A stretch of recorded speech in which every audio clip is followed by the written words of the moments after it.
Ako po si Master Hans Kua at nalalapit na nga na ba na ang eleksyon. Napakarami kong mga kliyente na tatakbo sa iba't ibang posisyon sa government. At importante na magpa-feng shui. Ano ba yung mga gagawin natin? Ano bang benefit ng papa-feng shui para sa mas malaking tsansa? Again this is chance. Hindi ko sinabing sigurado. Hindi ko sinabing 100%.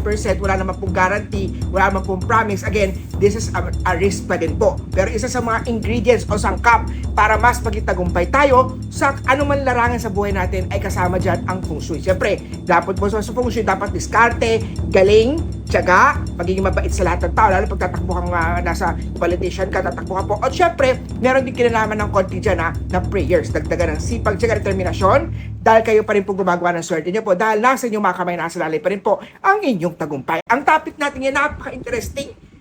Ang color theory ng feng shui sa swerte natin. Ano ba ibig sabihin nito? Napaka-importante ng mga kulay. Mayroon tayong mga iba't ibang elements. Ang kulay ng inyong brand ay nakaka-apekto sa success or failure ng inyong project o negosyo. Pati rin sa mga political campaign. Importante na color branding sa negosyo, sa promo, sa campaign, sa product branding. So, importante, gagamitin natin ang tamang color. Ang color harmony ay mahalaga din sa feng shui. Dapat balance din po ang color harmony.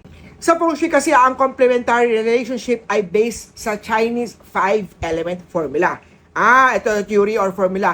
Ang relationship na ito ay pinatawag nating productive or destructive cycle ng mga element. Example po niya green or wood produces fire or mga red, yellow, or pink. Kaya naman, kombinasyon ng green ay red ay sinasabing maswerte. Depende pagka ang negosyo mo ay may kinalaman sa fire, so pwede sa iyon. Kung ang base birth chart po ng politician na to ay tatakbo siya sa politics mo po, at ang maswerteng color mo po ay nasa fire, so pwede kang gumamit ng mga fire color. So importante na ang mga politician magpa-feng shui ka, Master Hans Kua, para sa tamang diskarte ng date selection. Anong maswerteng petsa para mag-start ng political campaign o mag-file ng candidacy mo, importante yung date selection. Para sa mga politicians sa tatakbo po, importante po na tama ang petsa ng date o ng mga filing of candidacy mo. Ang mga lucky colors ay based sa birthday ng bawat isa. Kaya importante ang birth chart reading para malaman natin ang mga lucky at unlucky element mo. Ang mga lucky element mo ay malalaman kung ano ang colors based sa 5-element theory. Ang mabibigay nitong mga swerte, while ang mga unlucky o hindi naman swerteng elements ay malalaman mo kung anong dapat mong iwasan na gamitin. Example, magtatakbo ka ng political campaign ka, bawal ka sa water. Ang lucky color mo o lagi mong ginagamit sa political campaign mo ay blue. Mas malaki ang chance na posibleng hindi ka maging successful sa political campaign mo yan. So, kailangan ipacheck sa feng shui, i-check yung lugar mo mismo, kung saan ka dapat uupo, saan ka dapat haharap, anong oras ang swerte, kasi anong araw petsa swerte mo sa'yo. Yan po ang tinatawag natin sa mga political feng shui. Malalaman natin sa birth chart mo yung tinatawag natin mga life path, mga swerteng mga number na magbibigay ng clue kung ano-ano, mga lucky colors o mga lucky successful ng mga ventures sa negosyo man yan, sa political campaign man yan, o tinatawag natin sa pangangampanya, o tinatawag natin sa mga product launching. Importante ang tinatawag nating colors.